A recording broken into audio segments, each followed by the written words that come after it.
Hi everyone and welcome to Stardust.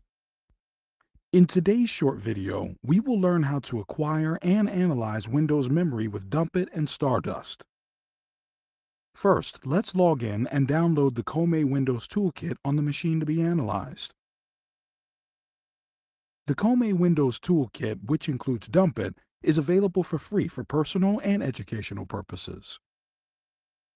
DumpIt for Windows currently supports x86, x64, and ARM64.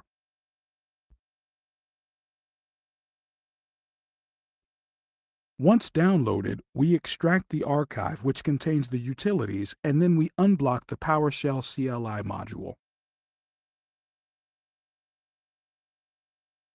We can now import the Comae PowerShell CLI module using the import module command. The source code is available on GitHub. Then we need to call the Get Comae API command to get our Stardust API credentials. The command parameters are the client ID and secret, which can be found in the Stardust interface.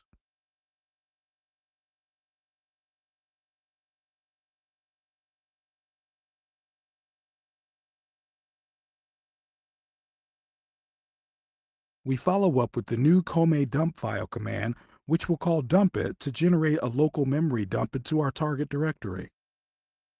ISCompressed is an optional parameter which enables compression of the memory dump on the fly. You can uncompress ZDMP images with the Z2DMP utility part of the toolkit. The source code is also available on GitHub.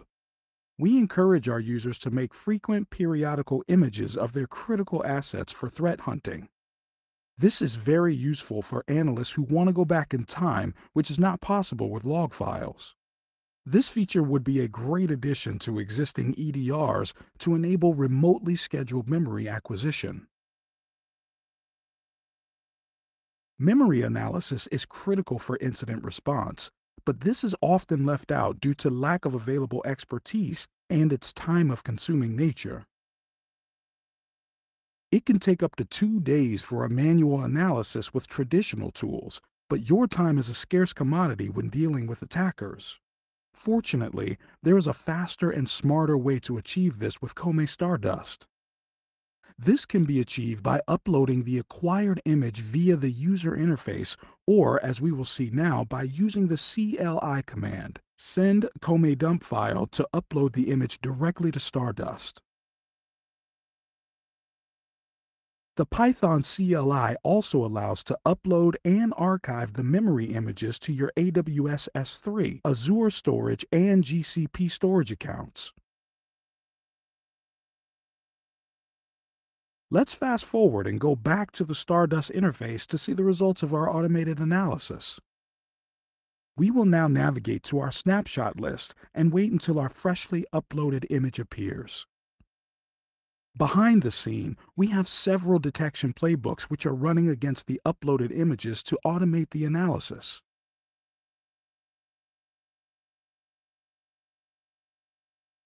Once the analysis is finished, we will see the results. In this case, several section names have been marked as unusual for one of the processes.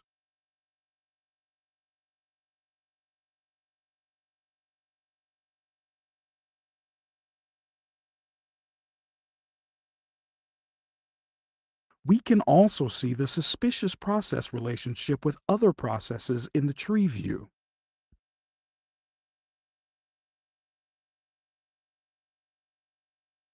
That's it for today's video. Thanks again for listening, and check out our website for more information.